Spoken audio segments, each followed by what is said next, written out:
Is Turkey abandoning NATO to be oil and gas partners with Russia and Vladimir Putin? Saudi Arabia says Biden did, in fact, beg for oil, but only to win the upcoming elections. The stock market reacts to inflation getting worse. Social Security gets a big boost, and Tulsi Gabbard could be the next president of the United States.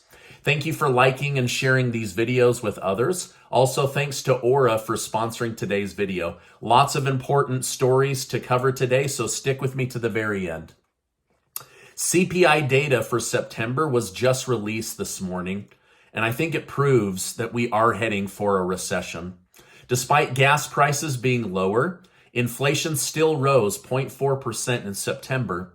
When you factor out gas and you factor out food, however, core CPI rose 6.6% for the year. It's the highest it's been since 1981.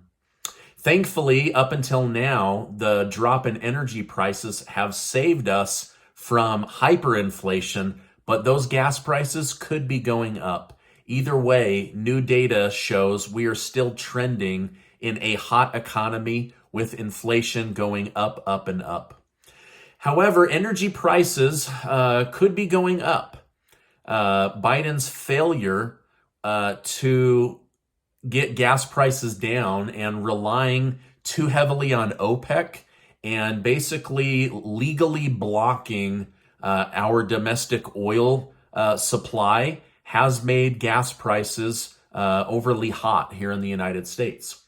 Now, the stock market saw a sharp drop at the opening bell, but then quickly came back up. This means that Wall Street likely put in a big sell order to drop the market. Then retail investors like you and I panicked and sold our stocks. Once the stocks were down, Wall Street likely re-entered the market and bought those same stocks at a lower price. For example, Microsoft is up 3.42%.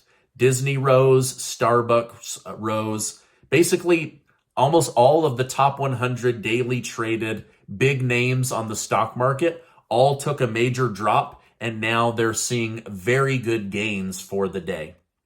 But inflation seems to be getting worse. So this is signaling that the Federal Reserve, or the central bank, is all but guaranteed to raise interest rates even more, which is going to put more stress on credit cards, more stress on house mortgage rates, and more stress on the new and used car markets.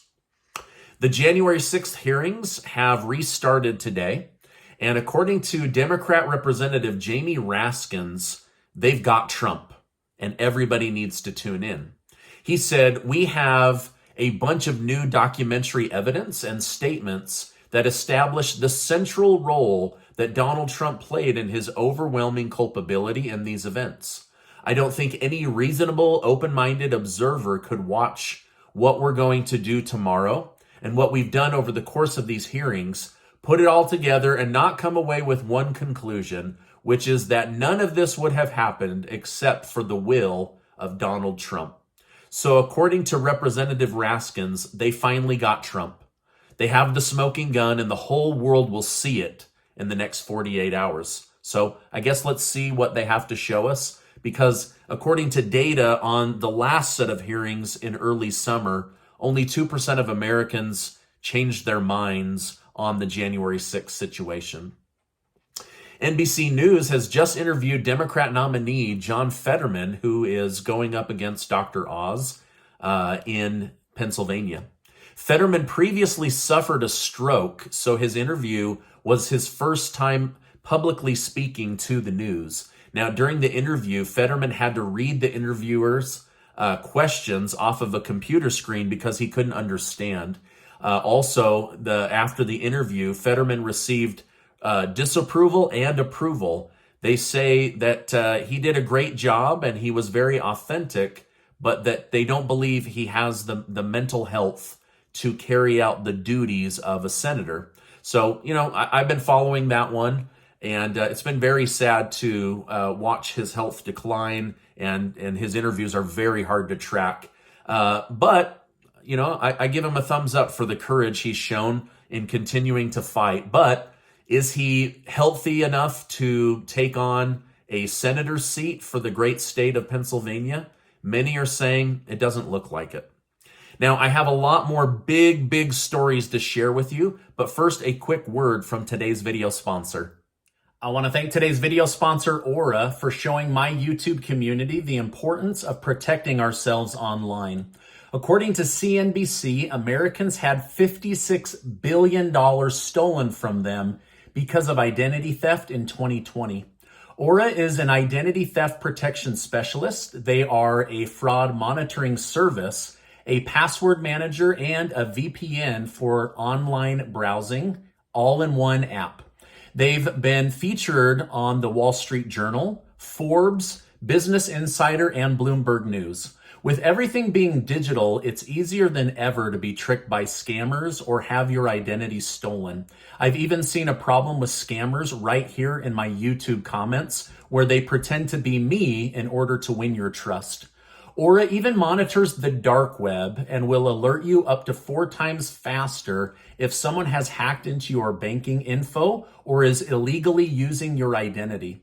The FBI recently announced identity theft is up over 70% since 2020, so the threat is real and growing.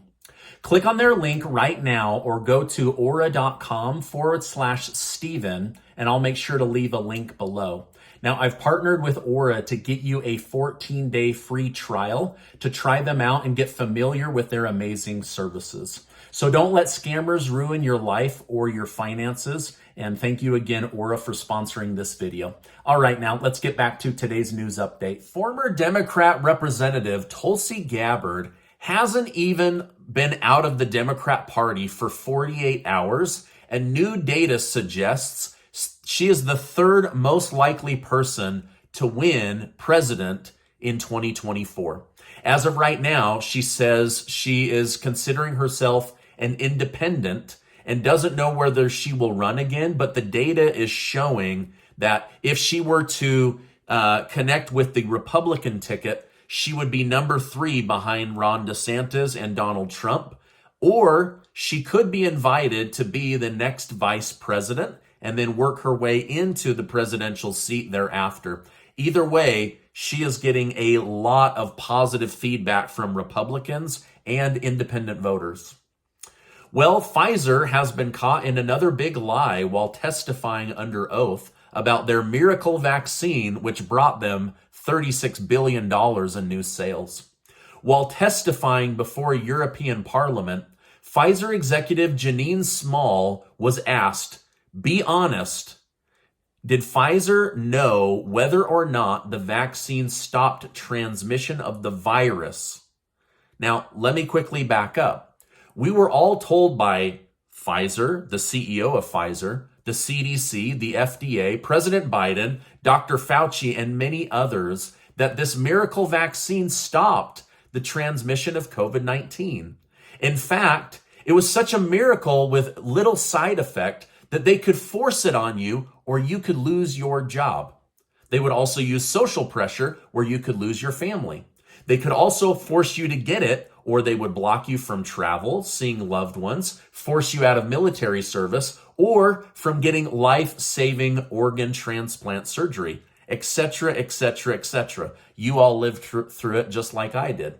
Well, under oath, and to avoid perjury and jail time, this Pfizer executive, Miss Smalls, testified that Pfizer never tested and had no idea if it actually prevented the transmission of COVID.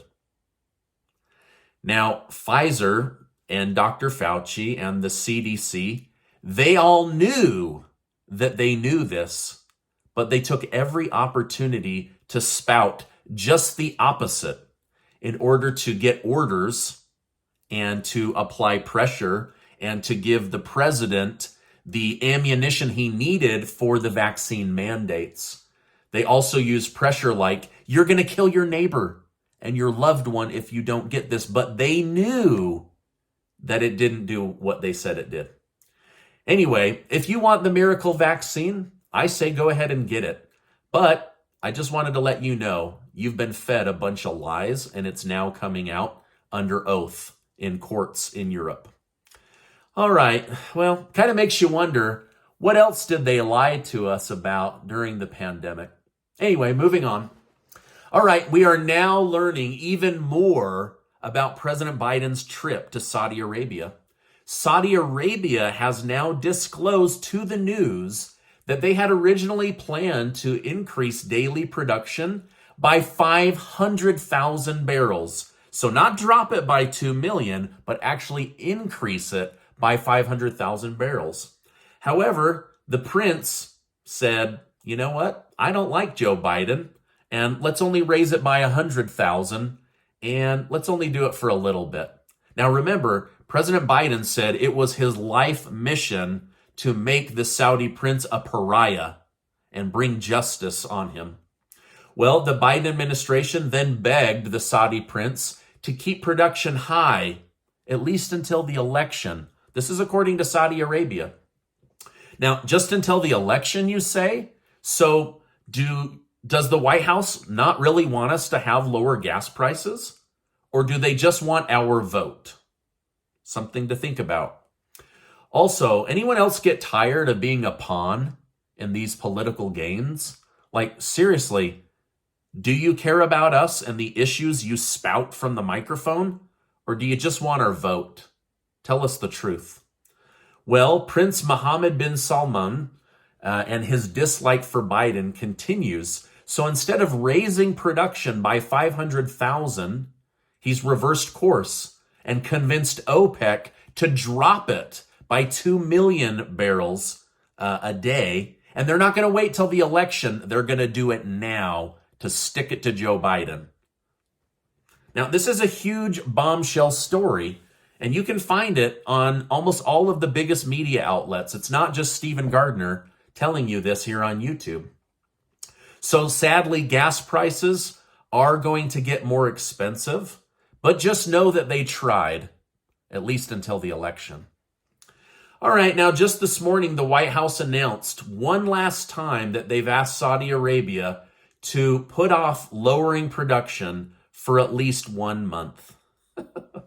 Now, did you know that we used to move 2 million barrels of oil a day from Alaska through the transatlantic pipeline, and now they barely move 300,000 barrels. So they used to do 2 million, now they barely do 300,000. Alaska says the oil is still here, we just need your permission to ramp it back up. But what do you think? Will they ever do that? I don't know. All right, now the COLA increase for Social Security has been made official. Beneficiaries will get 8.7% increase, but it won't kick in until January of 2023. I know it's a big number, but I also know it's not enough. And for that, I'm sorry, but this is the update. So if you receive Social Security benefits, you can expect an inflation increase of 8.7%. I'm glad it's, better than 1 or 2%, but I also recognize that it's just not enough. So hopefully, we'll see some kind of update on that $2,400 a month increase. But until we do, I don't have anything to report on that for you.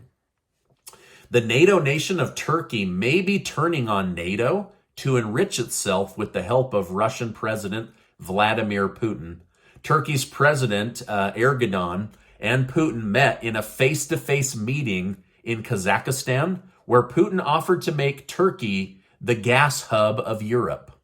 Putin said in exchange for helping Turkey and enriching Turkey, they would want this new pipeline protected by the Turkey military. Putin said Turkey could make good money while it ensures that prices come down for all of Europe and protecting the stability of the oil and gas market for all of Europe. Now, Turkey may have to turn its back on NATO as inflation rages at 83%. Now, Turkey and Russia have had a good relationship for a long time, so this isn't like a big surprise, but to have a NATO nation coming out and saying, wait a minute, we may actually take you up on being an oil and gas hub for all of Europe because we need the money, even if it comes from Vladimir Putin. Now, this could just be a way for Putin to flatter a beleaguered country, or Turkey could actually use this as a way to broker peace between Ukraine and Russia. So I'm trying to see the silver lining in this, but this is a huge story, and only time will tell what will come out of it. I gotta be honest, most people I know can barely handle 8% inflation.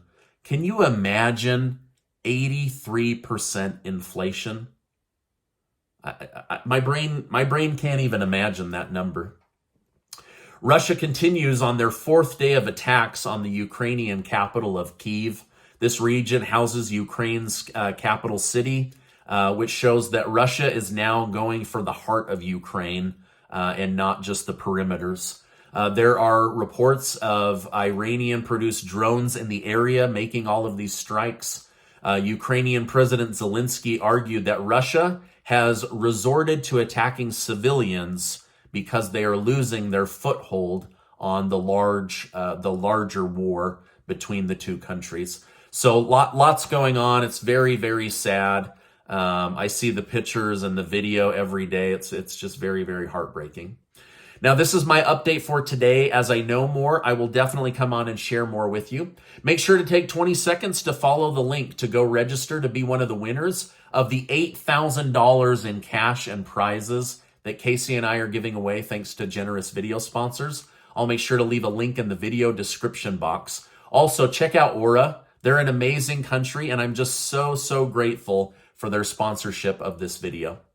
Now, before you go, I want to remind you that you are amazing. Make sure to check out this video and be subscribed to the channel. Hey, I appreciate you stopping by today, and I will see you on the next video.